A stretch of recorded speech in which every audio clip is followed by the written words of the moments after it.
Olá, pessoal de casa. Para vocês que nos acompanham através do YouTube Pod Pesqueira, sejam bem-vindos ao nosso terceiro episódio do podcast Escolha a Vida. E hoje conversaremos com Elizabeth Carvalho, psicopedagoga da Associação Pod, e Anderson Valério, psicólogo da instituição. Sejam bem-vindos. Obrigada. Olá a todos do podcast Escolha a Vida. Eu faço parte do setor de terapia ambulatorial, a parte de psicopedagogia. Olá, Nayara. Olá, Elizabeth. Tudo bem? É um prazer estar aqui com vocês no podcast. E hoje nós conversaremos um pouco sobre deficiência intelectual, que é um dos perfis dos beneficiários que são atendidos na instituição. E aí eu vou fazer as perguntas aqui, a gente vai mantendo uma conversa, um bate-papo, e aí vocês dois fiquem à vontade para responder diante do âmbito de cada um, tá bom? Então, para iniciarmos, precisamos saber e entender primeiro o que é déficit intelectual. Bem, a gente, diante do que a gente já vem desenvolvendo um trabalho de habilitação, de reabilitação, e diante do que a gente estuda também, do que a gente tem conhecimento, a gente vê como um comprometimento cognitivo, que aí vai na desorganização das habilidades sociais, das habilidades de vida diária, do autocuidado em relação à aprendizagem. Então, esse déficit intelectual, que agora sim é visto como déficit intelectual, já teve também uma história de deficiência mental, de retardo mental.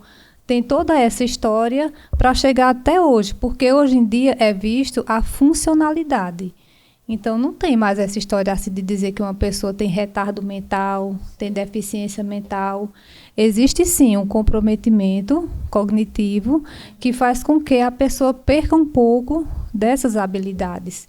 E é perdendo essas habilidades ou já nascendo com algum comprometimento neurológico, que aí desencadeia justamente esse comprometimento intelectual que hoje em dia a gente chama de DI, que é o déficit intelectual. Então, Elizabeth, quer dizer que nós temos agora mais clareza do termo que é utilizado, tanto para nós que não somos da área, quanto para vocês também que vão tratar com estímulos, enfim, não é isso? Sim, e sabendo que na Associação Pod, o atendimento vai de 0 a 9 anos. Por que 0? Porque muitas vezes uma criança, ao nascer, ela já vem com síndrome de Down. Às vezes ela vem com síndrome do X frágil. Mesmo sendo novinha, existem muitos exames até durante a gestação que dá para identificar que existe algum comprometimento naquele feto. Então, para que não venha prejuízos futuros, e aí a gente recebe aquele recém-nascido, muitas vezes com 1 mês, com 2, e sabendo que existe uma possibilidade de haver um problema cognitivo, aí já é direcionado para a Associação Pod para ser estimulado, para ter os primeiros estímulos, por isso que a gente diz assim, a estimulação precoce. E 9 anos por quê? Existe essa faixa etária, até 9, quanto mais cedo for estimulado, melhor. E a gente sabe assim, que as crianças elas têm essa neuroplasticidade, que à medida que ela vai sendo estimulada, é mais fácil a gente reabilitar uma condição neurológica do que se a gente deixar o tempo passar e não oferecer nenhum tipo de reabilitação para que aquela cognição, aquele intelecto vá fluindo de uma maneira mais funcional e ela consiga interagir na escola, consiga ser uma pessoa mais independente, ter mais autonomia. Então, vai nesse sentido. Então, querendo ou não, é um conjunto de ações que vai contemplar a pessoa com déficit intelectual. E eu já ia também direcionar aqui a Anderson, que o quanto mais cedo essa criança chegar na Associação Pod, que aí ela vai ter vários tipos de atendimento, melhor, não é isso, Anderson? Perfeito, Nayara. Normalmente, quando uma criança ela ou vem de forma já congênita mesmo, às vezes existem algumas questões já desde o parto, e diante de tudo isso se faz necessário um enquadro muito precoce em relação a esse déficit cognitivo, déficit intelectual. Se a gente consegue captar primeiro, logo ao nascer, faz toda uma diferença. Traz uma diferença muito grande para essas crianças. Porque se a gente já consegue entender que existe algum déficit ali, cognitivo, comportamental, ou até com psicomotricidade. Então, o trabalho ele vai lidar de acordo com aquele foco da necessidade da criança. Então, quando a gente percebe que existe uma demanda ali pronta para a gente, então a gente vai buscar aquela demanda, vai entender o que é que ela está necessitando e vai focar naquilo ali, para que a gente consiga desenvolver um quadro de forma holística que seja plausível para a criança desenvolver plenamente. Então, pode falar. E aí a importância da Associação PODE em ter o acesso dessas crianças logo ao nascer, né? E em ter o suporte da equipe toda logo precocemente. Pode continuar, Isso Anderson. é fundamental, porque aí você vai agir com uma equipe multidisciplinar, né? Você vai, através de uma equipe profissional, que vai ter psicopedagogo, fonoaudiólogo, vai ter psicólogo, você vai entender ali o contexto geral daquela criança e da família. Que a família às vezes não entende nem o que é que está passando com ela. O que é que a criança tem de verdade? Quais são os meios que ela pode ajudar aquela criança? Por que aquilo aconteceu com ela? Então, são essas questões que surgem na cabeça da mãe que acabam fazendo com que ela perceba a necessidade de existir algum tipo de informação pertinente para ela. E a gente aqui na Associação PODE, a gente vai trazer tanto esse contexto para ela de entendimento que, olha, pode ficar calma, fique tranquila, a gente está aqui para te ajudar e a gente vai fazer o possível para que essa criança ela desenvolva. E a gente vai ter os gatilhos e os testes necessários para poder mensurar certinho o que é que ela necessita e daí em diante começar as terapias fundamentais para ela. Porque sempre surgem muitas dúvidas, né, com a família, e eu já citei aqui em outros episódios a relação que a Associação PODE tem diante das famílias, que não é um suporte só com a criança e o atendimento, mas sim um conjunto. Então, assim, sempre vai surgir dúvidas e vocês estão ali também para dar esse suporte, mas aí a gente vai falar disso mais à frente. Mas eu queria saber de vocês quais são as características de uma criança com déficit intelectual. Uma criança, por quê? Porque logo ali quando ela nasceu, então assim, como é que pode ser detectado que ela tem esse déficit intelectual? Quais são as características perceptíveis? Nós já fizemos, assim, tivemos vários encontros, sempre existem formações para a gente da parte terapêutica em relação a essa clínica. Então, já tivemos com a enfermeira lá do IF, daqui de Pesqueira, em relação à parte neurológica do sistema nervoso central. Então, ela mostrou para a gente os testes que são realizados logo quando o bebê nasce, que é de reflexo. E aí, quando vem aquele comprometimento físico, a gente já sabe que alguma coisa está desorganizada. E a criança não consegue, ela tem um teste que faz assim, que o bebê, mesmo recém-nascido, ele apoia no polegar e vai fazer força com o corpinho para levantar. Ali ele não tem a força suficiente, ele não tem aquele reflexo para fazer isso, ele não vai virar assim de bruços. Mesmo sendo o bebê, existe o reflexo. O reflexo é muito importante. Então, quando esse reflexo não existe, como é que vai ter o restante do desenvolvimento para aquele bebê? E aí o tempo vai passando e a gente vai percebendo que o que é para acontecer a cada mês não acontece. Da criança conseguir sentar, segurar o pescoço, ter força na postura do tronco, os primeiros balbucios, ela não vai conseguir assim fazer nenhum balbucio, não interessa se ele vai falar, porque a fala já é um processo mais elaborado. Mas aí tem os balbucios, tem o direcionamento do olhar. Então, são várias coisas que acontecem durante as fases do desenvolvimento infantil que ela não vai desenvolver. E aí a gente vai perceber, quando chega aqui e começa a triagem, então é uma equipe multiprofissional, que todos vão ter o seu olhar direcionado à sua área, para saber o que é que cada um vai perceber naquele bebê ou naquela criança. E a gente vai observando tudo aquilo, e aí vai direcionar o atendimento, o estímulo necessário para que aquela criança recupere ou desenvolva, ou também vá aprimorando. O quê? A funcionalidade. Aí ela precisa ou aprimorar, ou então desenvolver o que está perdido, ou que ainda não conseguiu desenvolver, para poder existir essa funcionalidade, para daí, então, ela ter, vamos dizer assim, um equilíbrio melhor nesse desenvolvimento cognitivo, para que o intelecto dela vá funcionar, não 100%, mas pelo menos de acordo, mais ou menos, aproximadamente com aquela faixa etária, não ficar tão atrasado, porque o déficit intelectual, o que pontua mais é a idade cronológica, é uma coisa, e a idade mental, vamos dizer assim, não é, Anderson? É outra. Então, às vezes, uma criança com 5 anos, vamos dizer, ela tem uma capacidade intelectual de uma criança de 2. E aí a gente vai tentar organizar, reestruturar essa cognição, esse intelecto, para que ela aproxime e saiba como lidar em outras situações.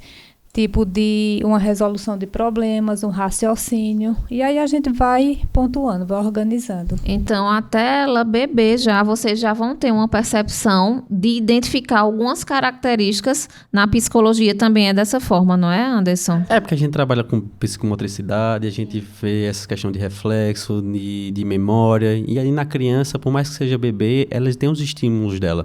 Ela tem o próprio instinto dela, que é um reflexo de quem ela é. Então, quando a mãe já teve algum tipo de problema na gestação, quando ela teve algum problema de oxigênio no cérebro da criança, que teve algum comprometimento, se ela já foi usuária de drogas ou então de algum entorpecente. Então, tudo isso são agravos para poder fazer com que essa mãe vá fazer com que essa criança desenvolva o DI nesse aspecto. Então, já aí, se tiver um histórico que não seja favorável para um desenvolvimento pleno, que tenha esse tipo de comprometimento, já surge aí o primeiro interrogação. Será que meu filho vai nascer plenamente saudável ou não? E aí, nessas características, quando a gente, como bem pontuou, vai se dando aos poucos. Você vai percebendo que a capacidade cognitiva, comportamental e social dessa criança, por determinada idade, na faixa etária da idade dela, não condiz com o que ela deveria apresentar. Então, existe um déficit cognitivo, um déficit intelectual, que não deixa ela chegar na idade cronológica perfeita dela. E esse desenvolvimento ele vai se dando cada vez mais aparente. Vai ficando cada vez mais aparente. Então, essa mãe, esse pai, pode observar que seu filho, se ele tiver alguma dificuldade com 3, 4, 5 anos, 2, 3, 4, 5 anos, pode perceber que existe alguma coisa errada. Meu filho, ele era para poder estar, de certa forma, com o que é que a gente busca fazer aqui? Trabalhar a autonomia. Meu filho com 2, 3, 4 anos tem que ter um mínimo de autonomia. Se ele não tem essa autonomia, se ele não tem essa capacidade cognitiva de um simples raciocínio, se você dá alguma coisa a ele para que ele execute e ele não consegue executar, tem alguma coisa errada. Existe alguma coisa aí que você está identificando, você está percebendo e é necessário que você leve ele num especialista para poder ver, corroborar se aquilo ali é verdadeiro ou não, se existe algum déficit ou não. Então, só a partir daí que a gente vai começar a agir. Na verdade, eu ia fazer essa pergunta agora a vocês, mas nós adiantamos aí um pouco. Era relacionado à família mesmo. Como é que a família identificaria, né, esse déficit na criança e como ela poderia agir, mas não assim, agir à procura de tratamento, não, mas assim, agir diante do comportamento, ela vendo aquele comportamento ali, o que é que a família pode intervir naquele momento. Então, fica aberto aí para vocês. Em relação assim, à aprendizagem, ela tem que prestar atenção. Às vezes, o primeiro filho não vai ter tanta atenção como se fosse o segundo e o terceiro, mas sempre tem alguém que fica observando o comportamento da criança, ou até mesmo os pais. Muitas mães, eu já percebi o jeito delas. Meu filho era para fazer isso, eu sei que não faz, eu já vi na TV, já vi não sei onde. Então, sempre tem um exemplo de que era para fazer determinada coisa e não faz. E aí elas vão percebendo, em casa elas vão brincando. É como se fosse assim, até inconsciente, é de uma forma assim inconsciente, que elas percebem que aquele comportamento, que aquele desenvolvimento não está certo. E aí elas percebem que essa criança é tão parada, mesmo sendo assim o meu primeiro filho, mas eu percebo que era para ele fazer outras coisas, que eu vejo no meu sobrinho, eu vejo no vizinho. Sempre tem uma referência de alguma criança que mostra um comportamento, um desenvolvimento mais elaborado, e a dela não. Aí ela vai observando e muitas vezes em casa elas vão brincando. Elas vão direcionando, ajudar, principalmente essa ajuda que faz com que aquelas atividades diariamente em casa, de aprender a se vestir, aprender a calçar uma sandalinha, tentar fazer com que a criança se alimente sozinha. Muitas vezes em casa eu tenho relatos de mães que elas fazem isso mesmo de forma leiga, mas elas começam, vão tentando ensinar as crianças a se alimentarem só, a tentar tomar banho só, para elas poderem ir desenvolvendo, até de uma forma inconsciente de uma pessoa que não tem assim a habilidade, o estudo e o conhecimento, mas elas vão percebendo que existe aquela característica que está fazendo com que a criança apresente esse atraso. E aí elas vão dizer, meu filho não faz isso, eu boto para ele secar a louça, vamos supor, coloca um banquinho, aí ele vai lavando os copos de plástico. Sempre tem alguma como coisa se que elas testando, relatam. Né? As habilidades. Justamente que é para ele ir desenvolvendo, e ela vai vendo isso. Quando não, chega um período assim que não percebe nada. Aí um vizinho... eu ia perguntar. Não, na verdade, eu pensei assim, quando não percebe, mas quando percebe, sabe... e não quer entender ou não quer compreender, aceitar né? Exatamente, não acho aceita, que é pior. Não, ele vai segregar. Aí vem meu colega aqui no comportamento isso aí que e vai responder. Nessa situação, era até fazer esse complemento nesse aspecto, quando tu falou em relação a como é que essa família percebe, como é que ela deve agir. Então, a primeira coisa é, quando perceber realmente que existe algo diferente, não segregar. Juntando, fazendo esse link, como você está falando aí, não excluir essa criança, porque antigamente era dessa forma, né? Sim. A gente puxando para a história, traz muito esse aspecto em relação a eles, que era muito segregado, era muito separado essa criança, e hoje em dia, que bom que a gente está sendo muito mais inclusivo nesse aspecto. O POD em si tem um papel fundamental nesse aspecto de inclusão, faz um trabalho belíssimo, não é porque a gente trabalha que a gente tem que exaltar realmente porque o trabalho é bonito. E nesse aspecto você pode olhar assim, você pode perceber que essa mãe, ela vai, quando perceber um comportamento atípico, que não... Olha, o filho era para estar desenvolvendo de determinada maneira, só que eu estou estranhando essa forma, não está avançando como deveria. O que é que eu posso fazer? O que é que eu vou fazer? Primeira coisa você já fez, você identificou. Você viu o processo, como é que se deu. Você já deu o primeiro passo. O segundo passo é você perceber que, olha, sozinho eu não vou entender. Então, vou ter que levar para algum especialista. Eu vou conduzir ele para alguém. Aí vai levar para psicólogo, psicopedagogo, vai levar para especialista, para neurologista, para poder fazer algum tipo de avaliação e ter esse feedback com ele. Olha, realmente é algo patológico, algum tipo de transtorno, é um DI, é o quê? O que é que ele tem? E aí, a partir daí, quando você traz essa questão de comportamento da criança, você precisa entender que é o seguinte: a criança está em pleno desenvolvimento na primeira infância, segunda infância, e aí ele só vai atingir a maturidade cerebral dele mesmo aos 21 anos de idade. Então, se você percebe que a criança tem alguma coisa aqui, pode ser que não seja praticamente nada, mas pode ser que seja alguma coisa. Então, você só vai conseguir identificar mesmo com um especialista, com alguém que realmente está ali para poder diagnosticar aquilo ali e entender que aqueles processos são normais ou não. Tá entendendo? Eu falei isso, Anderson e Elizabeth, porque eu sei que existem perfis de mães ou pais, enfim, que sabem do problema, mas não aceitam. Então, assim, querendo ou não procuram ajuda.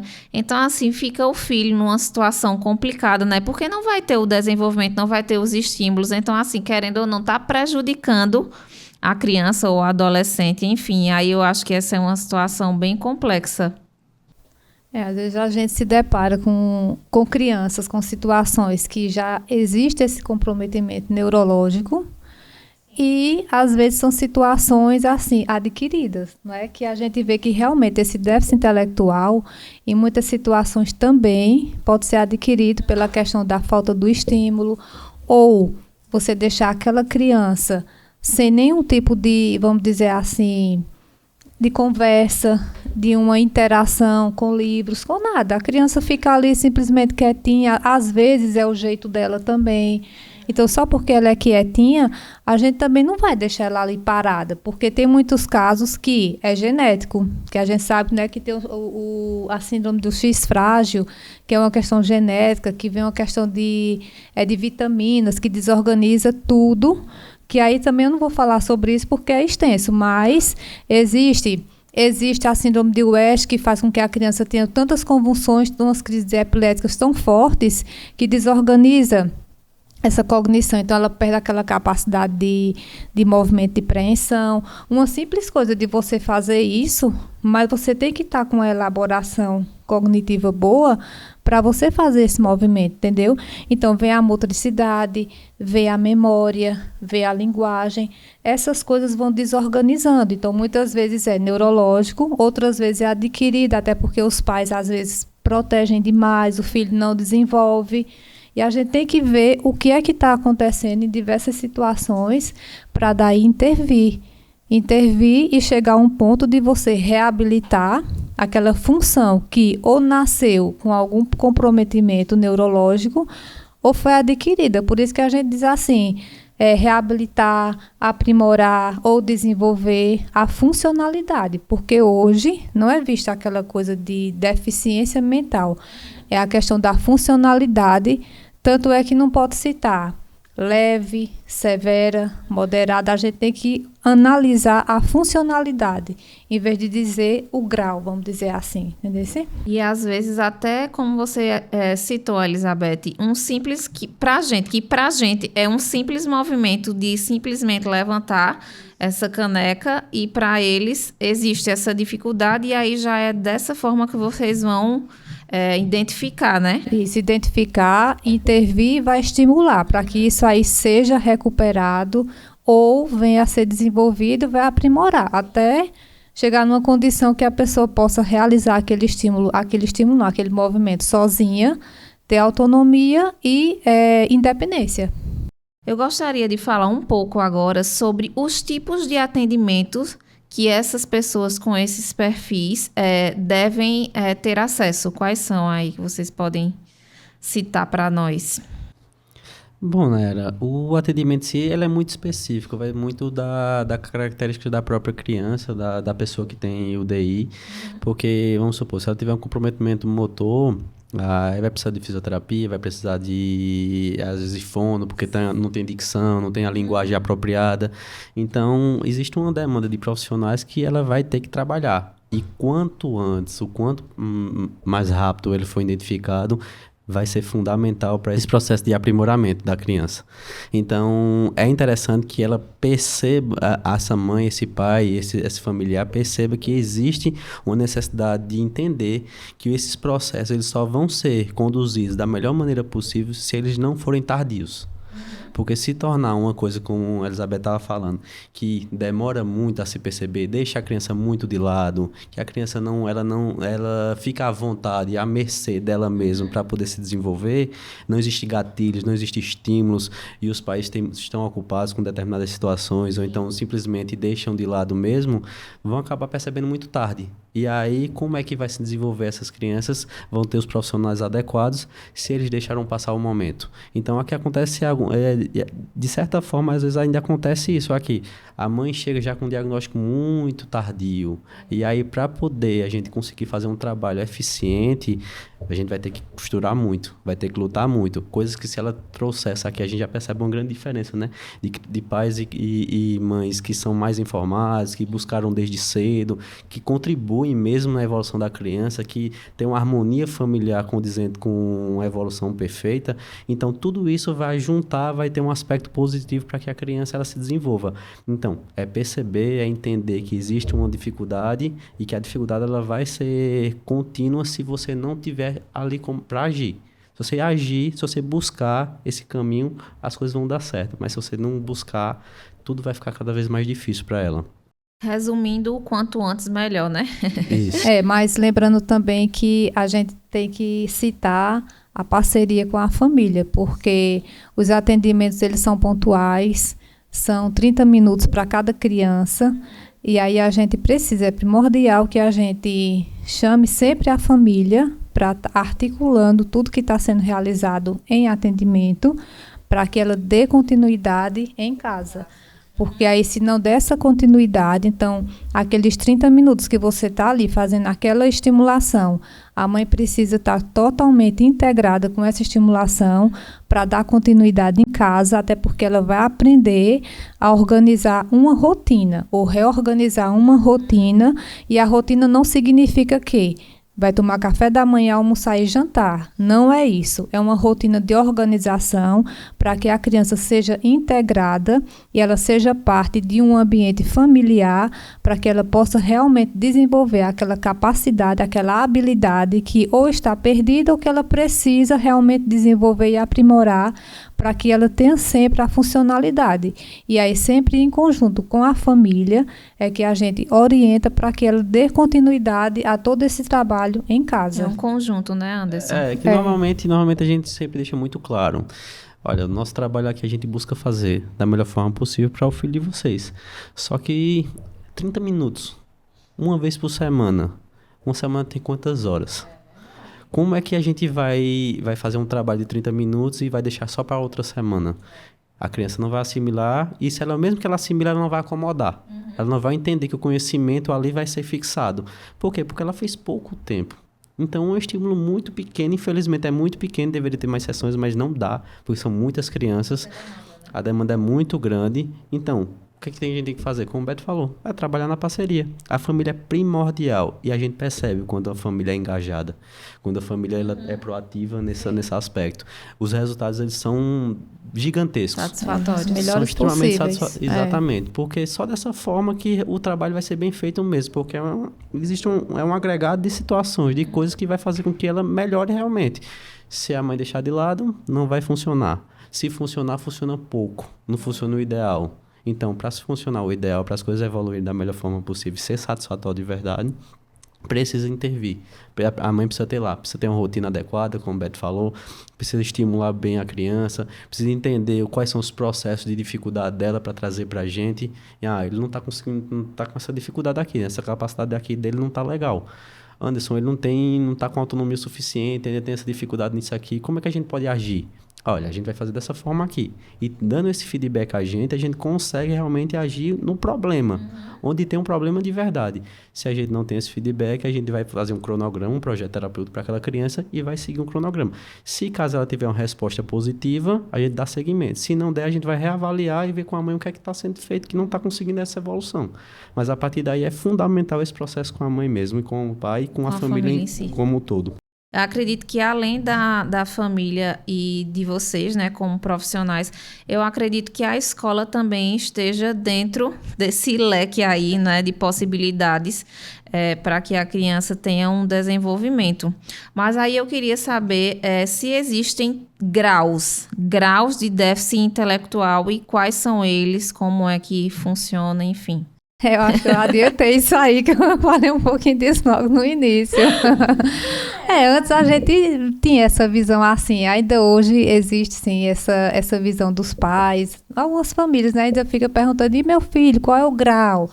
Só que a gente também participa de muitos encontros, muitos eventos, e a gente já tem um outro olhar diante disso, que a gente não vê assim como um grau, a gente vê como uma funcionalidade, não é?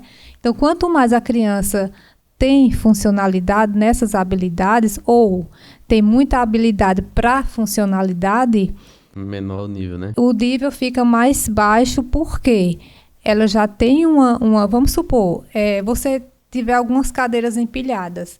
Então, se uma criança, uma cadeira assim, uma por cima da outra, uma criança quer sentar. Então, se ela tem um déficit intelectual que não está funcional, ou ela vai querer sentar em todas as cadeiras, ela não vai ter aquele pensamento, por menor que seja aquela ação, mas ela não vai dizer, não, deixa eu tirar uma cadeira dessa, sentar aqui. É simples, para a gente mas para a criança que não adquiriu aquela habilidade, que não tem aquela funcionalidade, ela não vai pensar desse jeito, ela vai cair, ela vai querer arrastar, vai querer fazer qualquer coisa, menos pensar, não, deixa eu tirar sentar aqui, vai pegar alguma coisa em algum lugar mais alto, ela não vai pensar que ela pode utilizar uma outra coisa para acrescentar no tamanho do corpo, ela vai querer de toda forma puxar, vem de qualquer jeito, aí vem os acidentes domésticos e assim vai, porque não tem aquela funcionalidade de você raciocinar, perceber, uma coisa muito interessante assim, a percepção visual, que eles têm que adquirir, têm que desenvolver isso,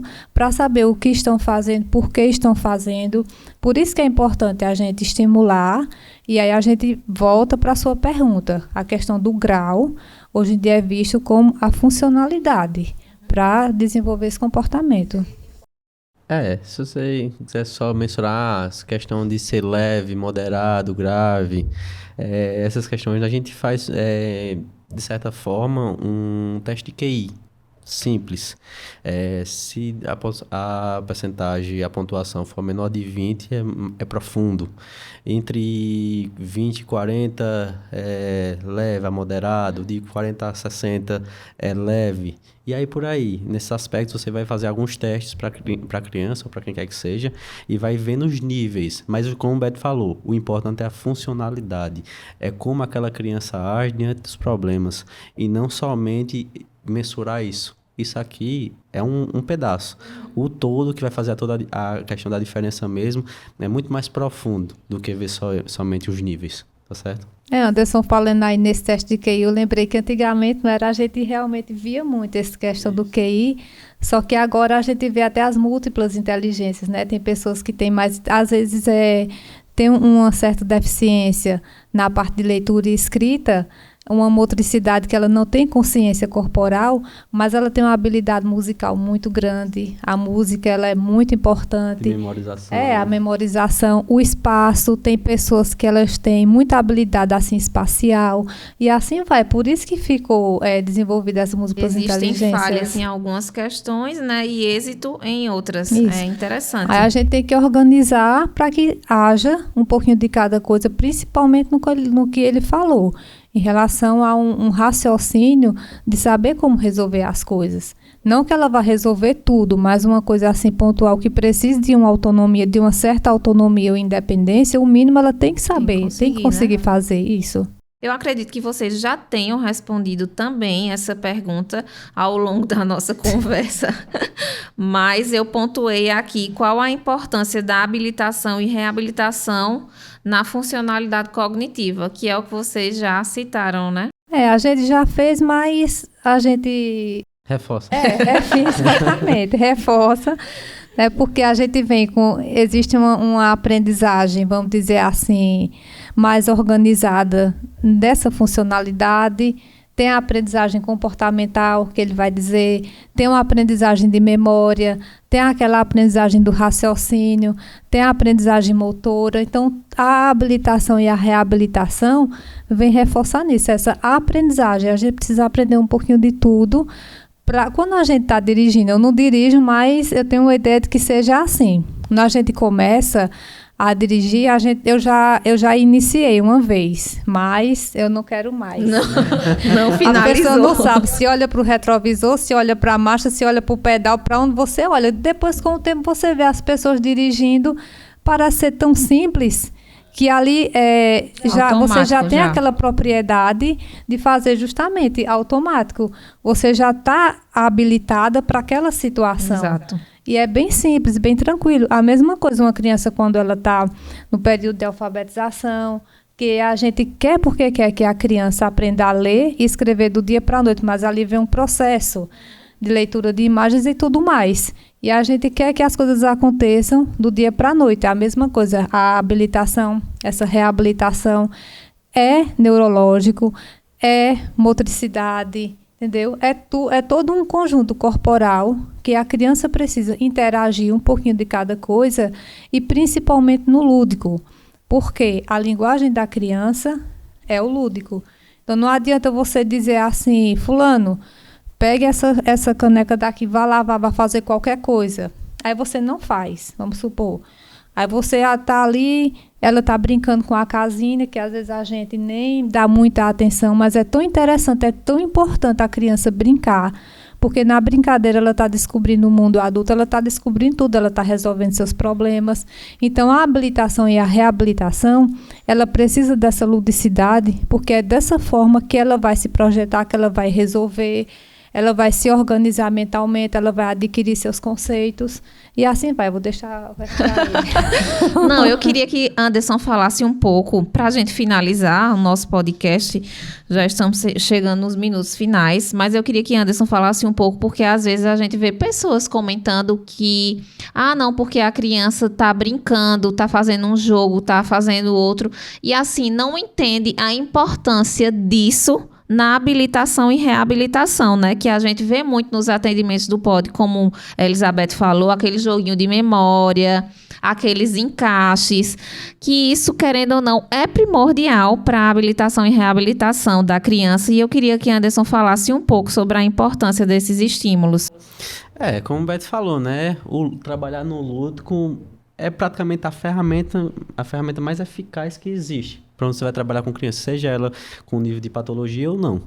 Mas é porque se a gente pegar assim um brinquedo, qualquer brinquedo com qualquer funcionalidade que tenha, e a gente transformar aquilo ali em brincadeira, mas em aperfeiçoamento do ser, em estímulo para aquele ser com algum tipo de objetivo, a gente não está só brincando. A gente não está só ali mensurando a brincadeira. A gente está propondo uma atividade para ela. Não é só, como você está falando, não é só um encaixe, não é só um joguinho de memória, não é só você colocar a pecinha em determinado lugar. Para você fazer isso, para você executar isso, você precisa ter um raciocínio, você precisa ter uma lógica. Então, você vai trabalhar aquilo ali vai potencializando a parte cognitiva da criança, a parte comportamental da criança, o foco, a disciplina. Então, tudo isso vai agregar no brincar. Então, você não só brinca, você trabalha com a criança de todas as formas ali possíveis, maximizando esse brincar com foco definido na autonomia da criança, no comportamento eficiente e também na cognição perfeita. Então, é um entrelaçar,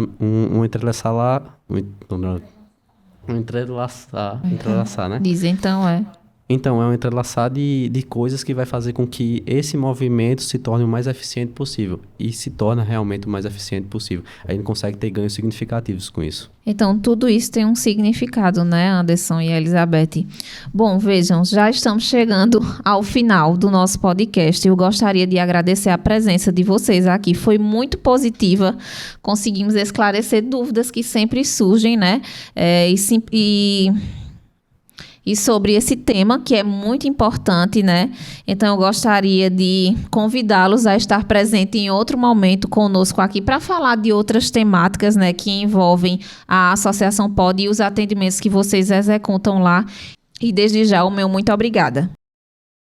Nós agradecemos. Agradeço muito, que é um momento muito rico para a gente ter um pouco de conhecimento das estimulações de tudo que acontece na Associação POD e para a gente saber também assim que não apenas os atendimentos, mas tudo o que a gente falou hoje são coisas pontuais e é realizado por meio de um projeto terapêutico que tem início, meio e fim. E depois vem uma reavaliação desse projeto para que as mães tenham ciência de tudo que acontece, como acontece e quem vai executar essas estimulações. Eu agradeço muito e estou disponível para a próxima, sim. Também agradeço, Nayara, o seu convite. É uma honra estar com você, estar com o Beto aqui compartilhando esse saber. E a gente está aqui pronto, para que quando você precisar novamente, a gente está aqui nesse novo formato, né? O Podaí sendo cada vez mais ativo nas redes sociais. Inovador, né? Exatamente, inovador, para que não tenha fronteiras, né, pra gente. Com certeza. Muito obrigada a vocês e a vocês que estão em casa também. Muito obrigada por nos acompanharem em mais um episódio do podcast Escolha a Vida. Não esqueçam de nos seguir nas redes sociais Pod Pesqueira. Fiquem atentos ao nosso Instagram, que estamos alimentando diariamente. Então, até o próximo podcast Escolha a Vida.